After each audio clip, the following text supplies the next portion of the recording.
হচ্ছে sea fort. Good morning friends, welcome to a new blog, live love adda. Samita এটা বলে, কিন্তু সমিতা ভেতরে ঢুকে বসে গেছে। বন্দে ভারতে আমরা চেপেছি, আমরা দার্জিলিং যাই। মাস দুয়েক আগে টিকিট চেষ্টা করেছিলাম, বন্দে ভারতে পেয়ে গিয়েছিলাম। 22301 আপ। এটা 5:55 নাগাদ ছাড়বে। যে বহুদিন পর দার্জিলিং যাচ্ছি, বাঙালির অত্যন্ত প্রিয় জায়গা, আমাদের নস্টালজিক, আমাদের দারুণ প্রিয় জায়গা। পরে কথা হচ্ছে। যাওয়ার আগে দুগ্গা দুগ্গা লাগেজগুলো ঠিকঠাকই রাখা হয়েছে, স্পেস আছে অনেক। সূর্যটা কি দারুণ লাগছে, বিউটিফুল লাগছে। জল আর খবর কাগজ দিয়ে দিয়েছে। এখনই তো মনে হচ্ছে দার্জিলিং, এত কুয়াশা, তাই না? ভোরবেলা গতকালও খুব কুয়াশা ছিল। চা বিস্কিট এসে গেছে।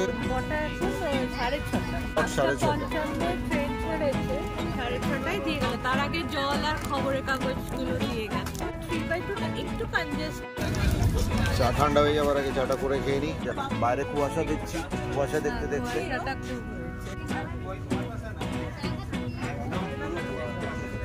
ব্রেকফাস্ট এসে গেছে। বয়েলড কিছু ভেজিটেবল, গাজর, কড়াইশুঁটি আর ডিমের অমলেট, আর এমনি ফ্রেঞ্চ ফ্রাই আছে। জুস দিয়েছে, কেচাপ, মোটামুটি ঠিকঠাক। আমরা এখন 109 কিলোমিটার/আওয়ার স্পিডে যাচ্ছি। খারাপ না, ভালো স্পিড। এই হচ্ছে Howrah to New Jalpaiguri Vande Bharat express 4টে স্টেশনের টাইমিং।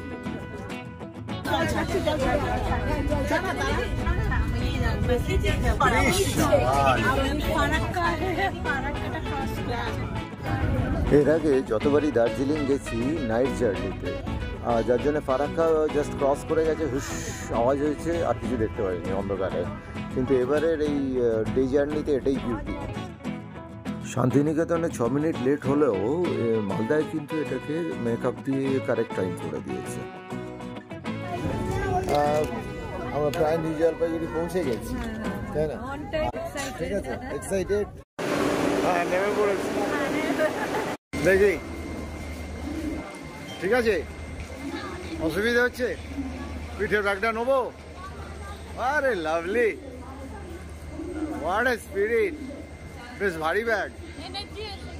এনার্জি এসে গেছে, এনজিপিতে নেমেই এনার্জি এসে গেছে। দার্জিলিং এর গন্ধ পেয়ে গেছে, পাহাড়ের গন্ধ পেয়ে গেছে, ওই জন্য প্রচুর এনার্জি। আর ট্রেনটা ভালো এসছে, যার জন্য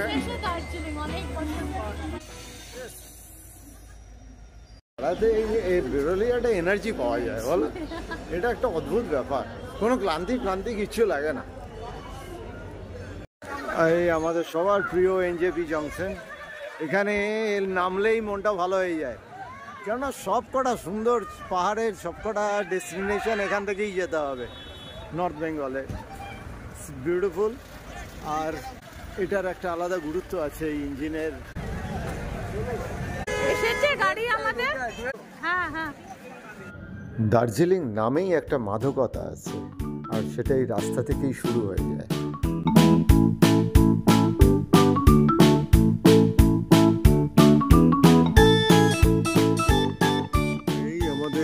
হোসানা হোমস্টে আস্তে আস্তে বেশ সন্ধ্যা হয়ে গেল, তার কারণ বিরাট জ্যাম ছিল।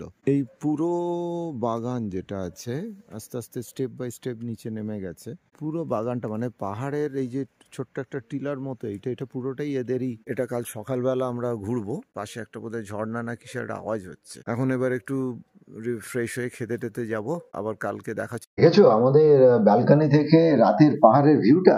ওয়াও, কি সুন্দর। গুড নাইট, সবাই ভালো থেকো। দার্জিলিং এর প্রথম সকাল, গুড মর্নিং। আমাদের হোমস্টের জানার ওপর বসে বসেই তুলছি কাঞ্চনজঙ্ঘার এই ভিউ।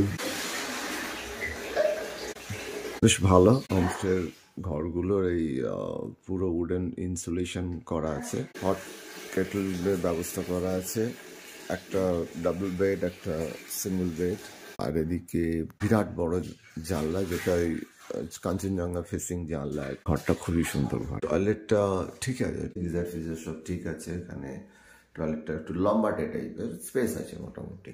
এই হচ্ছে এদের হোমস্টে চার্ট আর কি, এখানে যেটা লেখা আছে check in check out time, good morning. পুরো ক্লিয়ার। সার্থক। এটার জন্য আসে লোক দেখতে পায় না এটাকে, এই জিনিস দেখা যায় না।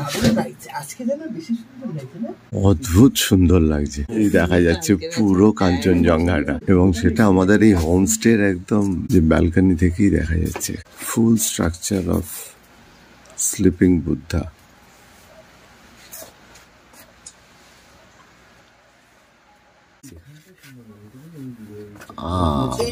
এই রিফ্লেকশন, এটা আমাদের জানলার কাঁচের রিফ্লেকশন। সেখানেই কাঞ্চনজঙ্ঘাকে ফাটাফাটি লাগছে রিফ্লেকশনে। আমাদের ব্যালকনি থেকে তোলা কিছু স্ন্যাপ তোমাদের সামনে তুলে ধরলাম।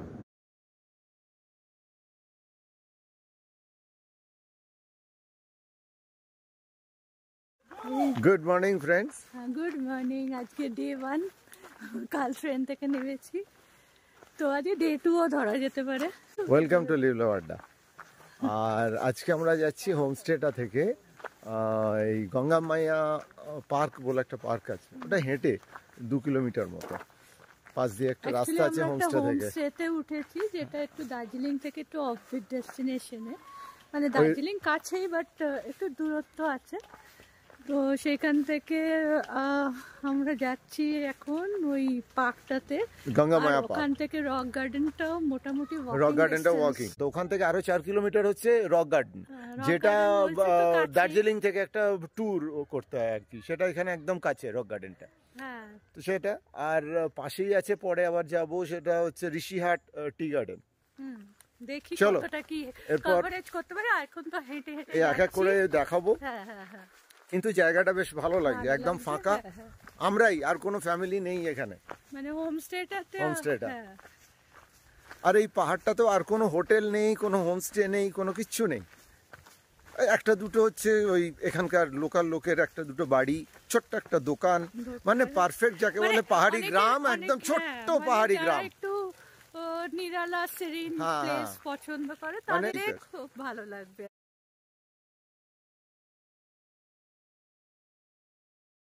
হাঁটতে হাঁটতে আমাদের বাঁদিকে এই ভ্যালিটা রয়েছে। কি ঠান্ডা লাগছে? হ্যাঁ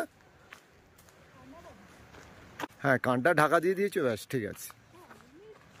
হ্যাঁ, মানে প্রচন্ড সেই জমিয়ে দেওয়া ঠান্ডাটা নয়, কিন্তু ঠান্ডা রাতে ছিল।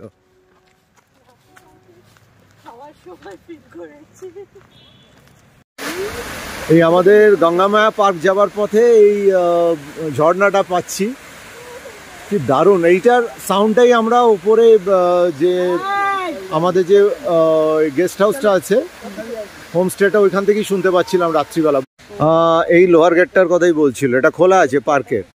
অ্যাকচুয়ালি এই গেটটা মেনটেন্যান্সের জন্য, কিন্তু আমাদের এই হোমস্টে থেকে এই গেটটা কাছে বলে আমরা ঢুকেছিলাম, কিন্তু পরে আমরা মেন গেটে টিকিট কেটে নিয়েছিলাম। আস্তে আস্তে যে ঝর্ণাটা দেখলাম, এইটাই এখানে এসে বেশ খুব ক্লিয়ার ভিউ পাচ্ছি, দারুণ। এটাই গঙ্গামায়া পার্কে আমরা আরো কাছ থেকে দেখতে পাবো, এরপরেই ঢুকছি। এই পুলটার উপর থেকে এখান থেকে দেখা যাচ্ছে, এটা দারুণ। সিঁড়ি আছে, সিঁড়িটা দিয়ে আস্তে আস্তে আস্তে আস্তে নামতে হবে। বিউটিফুল ন্যাচারাল পার্ক, আর্টিফিশিয়ালি সাজানো নয় কিচ্ছু। লোকাল বাসিন্দা এখানকার। যে ওয়াটার ফলসটা আমরা আগে দেখলাম, ওইটা এখানে নদীর মতো নেমে এসছে, আর দুর্দান্ত লাগছে। কি সুন্দর বুনো গোলাপ ফুটে রয়েছে। এই পার্কটার ভেতরটা খুব স্যাঁতস্যাঁতে হয়ে আছে, যেন মনে হচ্ছে সবসময় বৃষ্টি হয়ে থাকে। হ্যাঁ, আর একটুখানি, আর ওইখানে 2-3টে ব্রিজ আছে। আর এইখানে এই গেটটা হচ্ছে আর একটা গেট। হ্যাঁ, এই গঙ্গামায়া পার্কের এটাই হচ্ছে অ্যাকচুয়াল বলতে গেলে মেন ভিউ পয়েন্টটা। এখানে আবার কিছু স্টলও করেছে, চা খাবারও জায়গা করেছে, খুব সুন্দর। ওখানে একটা বোটিংয়ের জায়গা আছে, একটা লেক আছে বোটিংয়ের। এই যে লেকটা আছে, এখানে আবার একটু বোটিংয়ের ব্যবস্থা আছে। এই গঙ্গামায়া পার্কে এটা আবার একটা টি শপ রয়েছে। এইখানটা আমরা ঘুরতে ঘুরতে একটুখানি চা খেয়ে নেওয়া গেল, বেশ ভালো লাগছে ঠান্ডায়। পিছনে ঝর্ণার আওয়াজ, সামনে চায়ের স্টল।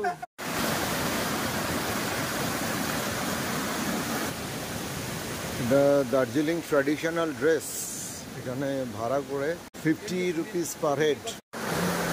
দারুণ লাগছে এখানটা, সূর্যটাও, রোদটা দারুণ উঠেছে। গঙ্গামায়া পার্ক থেকে ফিরে এবার তোমাদের হোসানা হোমস্টেটা একটু দেখাই। হোমস্টে আর গাড়ির ডিটেলস ডিসক্রিপশন বক্সে দেওয়া রইল। হোমস্টেতে ঢোকার যেই রাস্তাটা পুরো দারুণ সাজানো, চারদিকে বসার জায়গা, এখানে সুন্দর বসার জায়গা, ফুল গাছ দিয়ে সাজানো।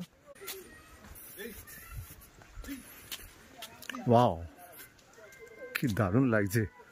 এটা রাত্রিরে খুব সুন্দরভাবে আলো ফালো জ্বালিয়ে রাখে।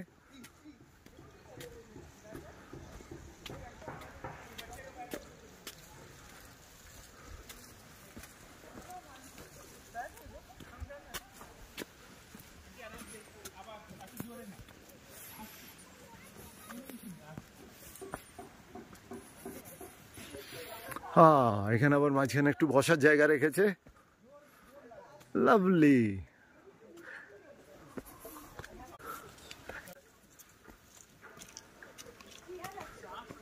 ঠিক আছে,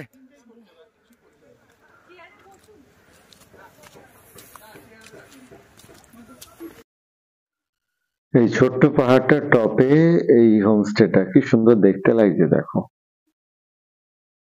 এটা একটা তলা একটা সিঙ্গেল রুম আছে ফার্স্ট ফ্লোরের, মানে এটাকে গ্রাউন্ড ফ্লোরও বলা যেতে পারে এদের। আর এইটা একটা ডরমেটরি আছে, 6 বেডের ডরমেটরি।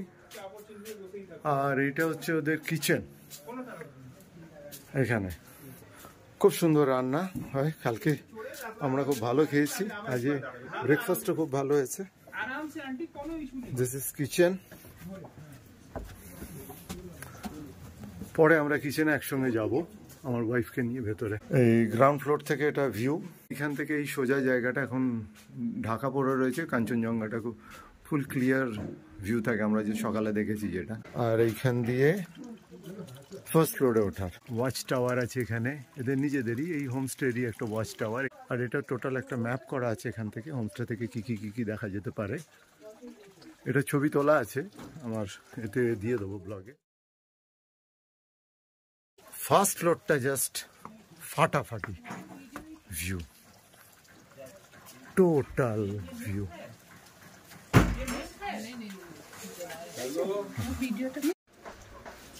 এই তো কি সুন্দর, এখানে জল দিচ্ছে আমাদের হোমস্টের যে সাইডে ছোট ছোট ছোট ছোট গাছের এটা আছে।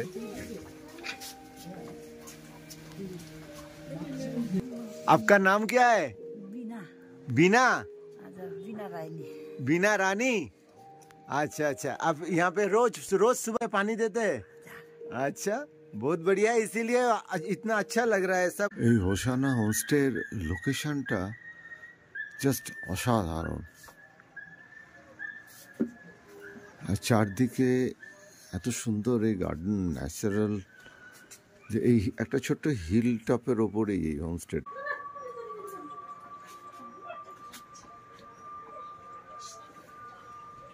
এখানে ব্যালকনিটায় বসেই টাইম কেটে যাবে কাঞ্চনজঙ্ঘা দেখতে দেখতে। এখান থেকেই হোমস্টের খুব সুন্দরভাবে এগুলোকে ক্যাপশন দেওয়া আছে। অনেকগুলো মাছ আছে, এটা দিয়ে এখানে বোনফায়ার বারবিকিউ এর এখানে যে এটা স্পট করে দিয়েছে। এক্সট্রা 500 করে কস্টিং হচ্ছে বোনফায়ার, আর 1000 রুপিস পার কেজি হচ্ছে বারবিকিউ। সেটা এখানে এদের স্পটটা এটা করে দেয়, বেশ সুন্দর কাঠের করে বসার জায়গা চারপাশে। আর এই চারপাশের হচ্ছে ভিউ, জাস্ট ভিউটা। এইখান দিয়ে আবার উঠে গেছে পাহাড়টায় ওঠার জন্য। বেশ খানিকটা ওপরে উঠে এসে এই ভিউ পয়েন্টটায় পৌঁছলাম, মনে হচ্ছে ভিউটা ফাটাফাটি হবে। এখানকার লোকেশনটা প্রপার দার্জিলিং, মানে ম্যাল থেকে প্রায় 16-17 কিলোমিটার। বাট এই অফবিট ডেস্টিনেশন হিসেবে আজকের দিনটা এখানে খুব ভালো কাটলো। তাহলে বন্ধুরা, আজকের মতো ব্লগটা এখানেই শেষ করছি। দার্জিলিং ব্লগের নেক্সট পার্টে আবার দেখা হচ্ছে। তোমরা ভালো থেকো, সুস্থ থেকো, আনন্দ থেকো। আর যদি ভালো লাগে তাহলে চ্যানেলটাকে সাবস্ক্রাইব করো, শেয়ার আর কমেন্ট করো।